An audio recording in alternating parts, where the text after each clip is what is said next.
All right. Hey, everyone. Welcome back to another episode of Finding the Fantastic. We are virtual and we are here with my good friend, Mark, who has got the courage to come on the Finding the Fantastic I Was Wrong series, where you're admitting where you're wrong, right? Where I firmly believe that in an effort to change society for the better, we have to start where admitting where we were wrong, where we messed up, where we did something wrong. And I'm not talking from a place of self-growth, like I was wrong with making that decision, but I've learned and grown this way. I'm talking like I was a jerk to somebody, kind of like my I was wrong story, where I had an Uber driver that I was a complete jerk to. Mark, it was terrible. It was awful. And granted, he was not nice to me, but I'm putting excuses aside on this one. And I was so bad. Like, people who know me, if you had seen how I interacted with him, Mark, you would have been like, I want to go home now. This is awkward. So Mark, why don't you introduce yourself to everyone? And yeah.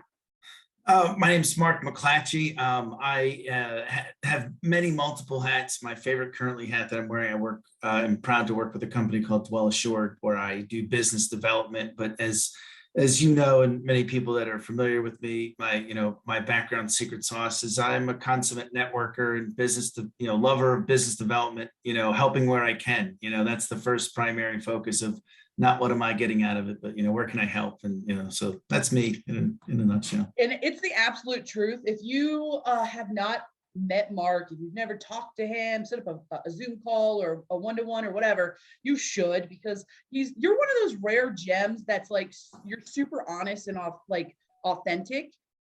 There's a lot of people out there, and I don't mean to sound negative about it, who say like, oh yeah, I want to network with everyone and help people out, when the reality is, they're very self-focused. But you, Mark, I endorse him. Go, got to meet with this guy. And he's got the courage to come on here.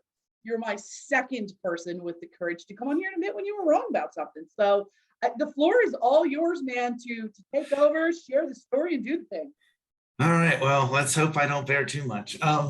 So as I said in my opener, I do a lot of networking, and, during the pandemic, networking changed to virtual, but then things started opening up, and, they were going to do, more meetings open, where they're meeting in person, and, but still, still doing the virtual. And I was looking for a local group. I live in Maryland, and I was like, maybe I didn't want to stop, going so far away. I want to try to find something closer. Some of my needs had changed. And, I found this guy online, and he had a networking group, and I was like, oh, really interested, and we had one discussion, and, I train people on networking, and I'm like, if you don't just join the first group, you want to shop, and, you want to make sure that you're a good fit and they're a good fit for you. I mean, it's a two-way street. And, you don't make that decision off pressure. It's not like trying to buy a timeshare, right? You don't want that kind of a networking, experience. And, we had met, and, he told me about an upcoming event. And he goes, look, I'm going to be opening this up to another credit card guy as well. So, if you want to get your seat in now, you could guarantee it by, enrolling. And I'm like, well, I appreciate that, but I want to get to know who's in the group and everything before I make a commitment. But I'm going to be there. I scheduled that time for that event. And then, a handful of hours, 5-6 hours before the event was to occur, I got an email from him saying that, oh, by the way, kind of that same ploy and pitch that I gave to you, I gave to somebody else. And that guy took it and he signed up. So you can still attend the event today, but you just can't talk about credit card processing. And I was like really upset, because but it was first in a concern with like, does this guy not know who I am? Like, how would you do that? And so that was like my first bad feeling of like, Mark, you put yourself first. And then I went so far as to call him out on it. I sent him an email of like, I didn't say so much of like, who I am, but I did state my credibility of like, I can introduce you to several people that will kind of give you clout of reason of like, you should consider, having a meeting and not making a decision yet, at least. And I wasn't so kind in my delivery as I was here delivering it here.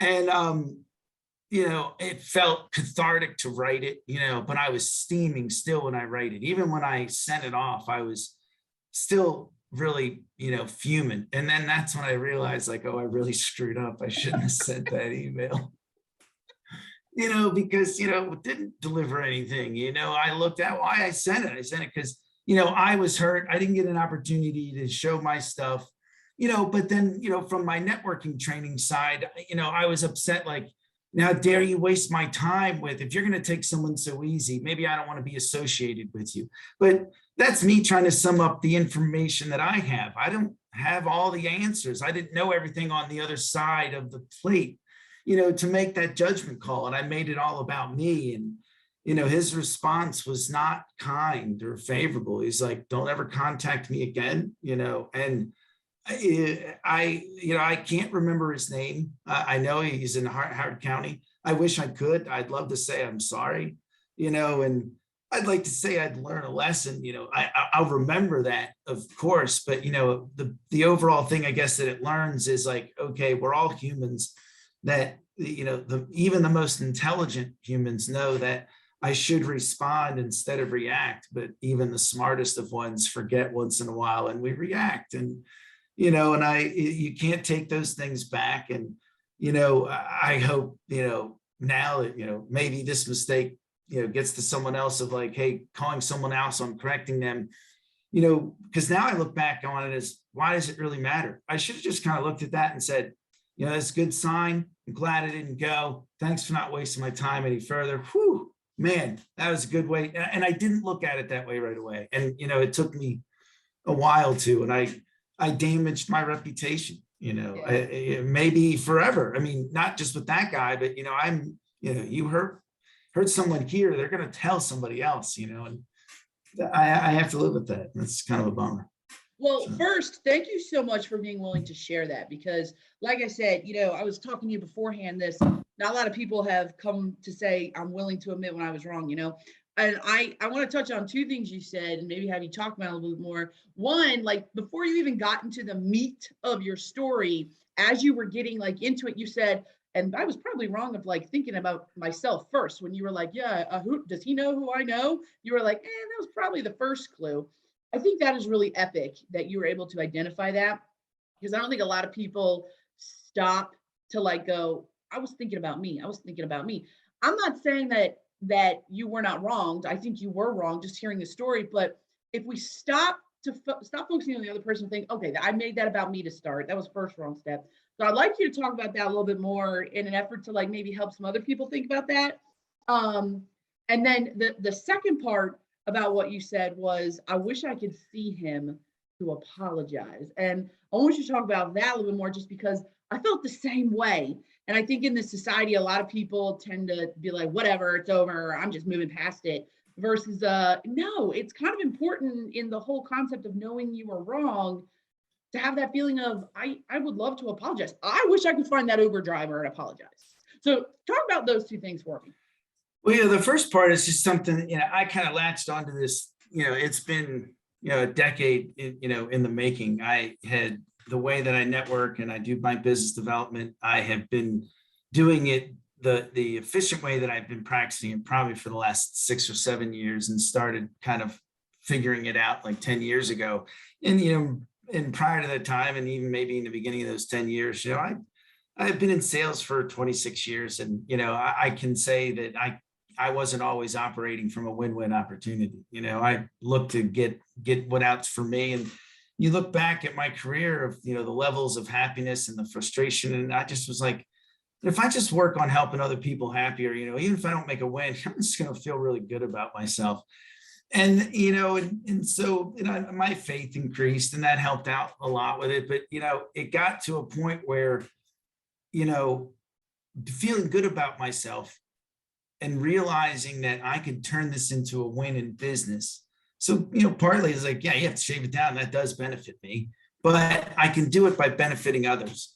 And it became a whole on philosophy where, I can annoy my wife because we'll be out at a restaurant and I hear someone, if they mention a problem, I know a guy, why can't I just help him? I heard him say something. I know him. I mean, I had someone at IHOP, I overheard him talking a conversation, went over to the table, was like, I know what, why would you do that? And because I can, just, I heard a problem. I know a guy, I figured, I needed to help or could help. And that's the way I coach and I train. And so once in a while, I mean, I'm not perfect, so I get off that path. And that's why it was so noticeable at that point where I could see that, because I catch those things a little quicker than, maybe before I was ignoring them, but now it's more prevalent. But it's also in a way, I think I catch it now because when I was not operating under that fashion, the rocky road that I'd live on, I mean, I live a much more peaceful existence and just steady Freddy in a sense, because my focus in any meeting is like, this guy probably knows what I've got that I'm selling or have an offer to him, but he probably has something else that's concerning him more. Let me just get to that, see if I can help him out there and pick those things up. And it's just a constant, and it's, sometimes to the detriment. I was training someone when I was working with a credit card company, Paytech Trust. I still represent them. I refer them business. They're a good organization. And I was training one sales guy one day, and Matt Klein, the president of the company, is phenomenal in the business. He probably won't like this comment, but I mean, the sales guy afterwards, like, going, we talked for like 45 minutes and he only talked about credit card processing for like 5. And I'm like, well, I wasn't going to close this guy today. I wanted to build a relationship and find out where I could help him. I ended up, I believe I did close that one particular opportunity, but that's just, I'm trying to gain a relationship and not be transactional. And it's not something you do when you flip a switch. It's something, it's on all the time. And I think that, so sorry for that long-winded. As far as, no, you're fine. I appreciate it. Thank you for sharing that. As far as the apology, I mean, there's probably a handful of people, or it's probably more than that if I want to think about it, of people that like, man, I'd really like to have an apology.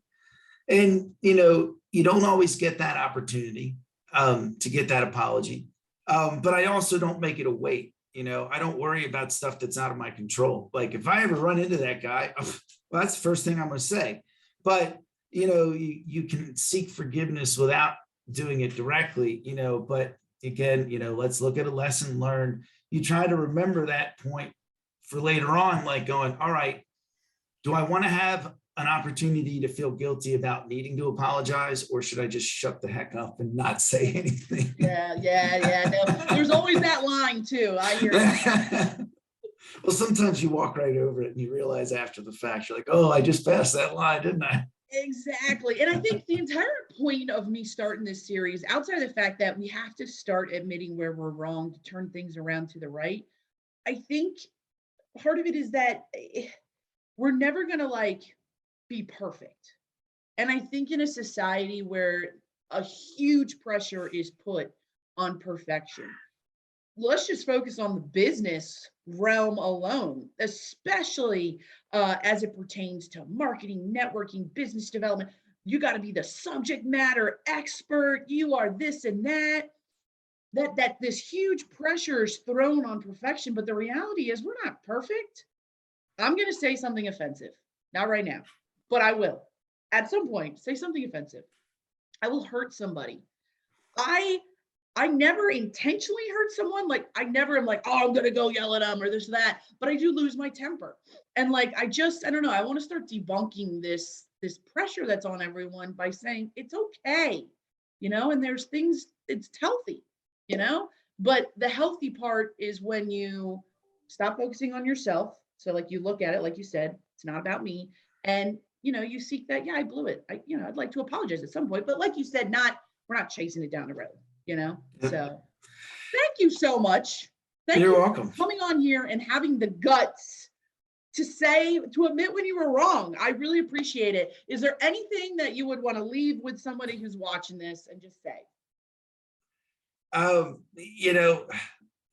To move forward is sometimes you have to look back and, find out what you did right, keep doing more of that, and find out what you did wrong and see where you can avoid it. And I know that's a wide painted brush, but sometimes you have to kind of start there, and just chunk points of, that's just one little quick tidbit for everybody.